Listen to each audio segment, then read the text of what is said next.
Hey everybody, it's Benny One, and I'm back at you with another movie review in my Mummy movie review series, everybody.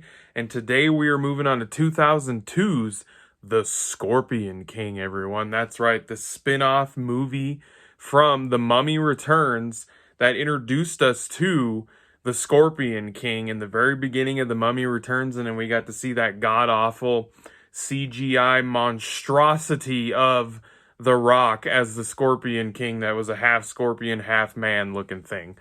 Whoo! So yes, a year later, we got kind of an origin story movie for how Matthias, who is the Scorpion, who eventually becomes the Scorpion King, played by Dwayne The Rock Johnson, everybody. And this was his first leading role in a Hollywood movie, because The Mummy Returns was his first actual movie that he was ever in. Because up until this point, he was in like an episode of Star Trek. The freaking it was Star Trek Voyager. I almost said The Next Generation, but yes, he fights Seven of Nine in this battle arena type thing. So yes, the big debut for Dwayne The Rock Johnson as a leading man in Hollywood, who now today is literally one of the biggest action actors in Hollywood, flat out. He's just massive. He has become such a huge star in Hollywood, and the dude's a good person, like straight up. If you follow him on Instagram, he's just an awesome person who works out a lot, has a tequila brand now of his own, Terramana. It's just, the dude's great. So, but we're talking about his first leading role, everybody. So, The Scorpion King is directed by Chuck Russell. Steven Sommers, the guy that directed the first two Mummy movies, he helped write this story that this movie was about. And Vince McMahon was an executive producer on this. I did not know that until I just rewatched this movie and saw him in the credits as a freaking executive producer.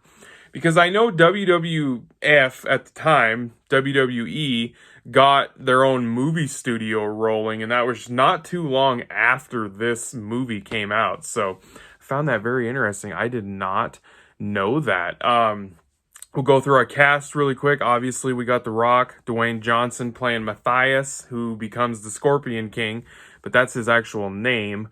And he's a part of his culture. There's only like a few of them left. He's actually the Acadians. He's the last one because his brother was in this, and tragically he loses his brother, and their other third guy that was with him, I don't think they ever really say who he is or whatever, but he's literally the last one of his race, the Acadians, so who becomes a king, which is cool, so he can keep that going and stuff. So, and then we have Kelly Hu. She plays the sorceress. That's what she's literally called in the movie. She does not have a name.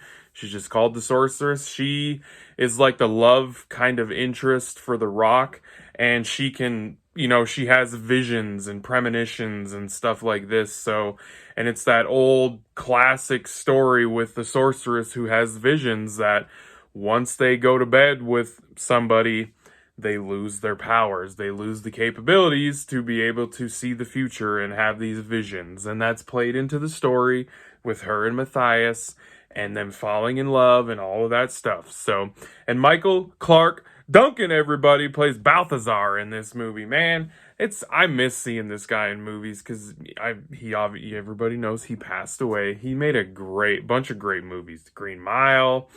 I thought he was great in The Island. But yeah, sorely missed actor for sure, because he's great. Him and The Rock have a badass fight sequence with each other in this movie. And then Stephen Brad plays Memnon, everybody. He is the big bad villain. He is the Scorpion King at the time when this movie is taking place. So, and he's also the one that kills The Rock's, or Matthias's brother, not The Rock. But he's the one who kills his brother. So Matthias is out for revenge, everybody. He honestly wasn't even thinking about the throne. He just wanted to kill the guy because he killed his damn brother. So, and you know what?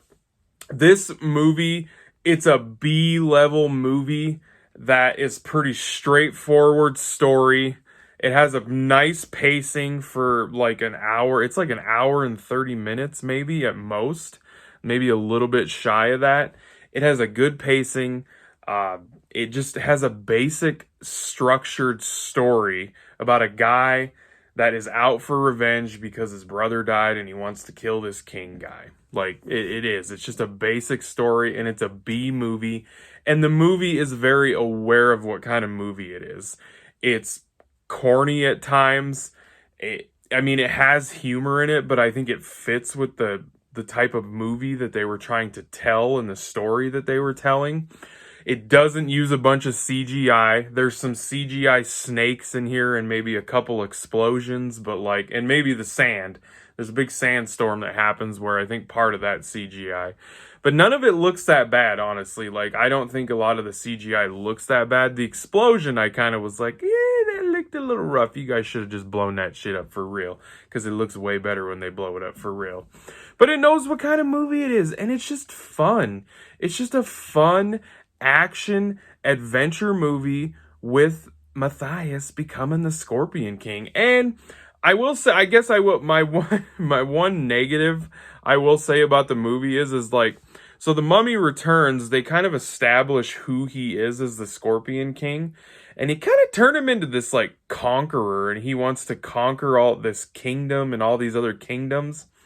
And it seems like when this movie picks up, which is a prequel, it's almost like they throw everything out that was established as him becoming this character, and he's a good-hearted person in the Scorpion King, like in this movie.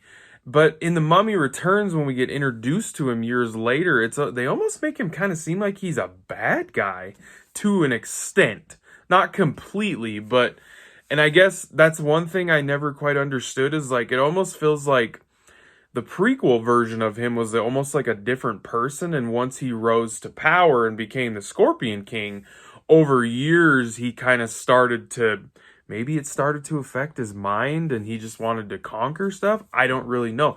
They don't really say in the Scorpion King movie why years later he eventually starts to turn into that version we were introduced to in The Mummy Returns. I'm not really sure. I guess that would be my one big gripe about the movie, because I honestly think the movie's pretty damn entertaining. It's a fun watch. It's not super long. It knows what kind of movie it is. It's a B action movie with The Rock starring in his first leading role in a freaking Hollywood movie. So I just think it's fun. I think it's a fun watch in this Mummy set of movies, everybody. So I'm going to give the Scorpion King an 8 out of 10. I find it very entertaining. It was a fun movie to rewatch again, and it'd been a long time since I rewatched this. So an 8 out of 10, everyone, for the Scorpion King. I hope you guys enjoyed the review. Thank you for watching, and I'll be catching you on the tube later, because I have spoken.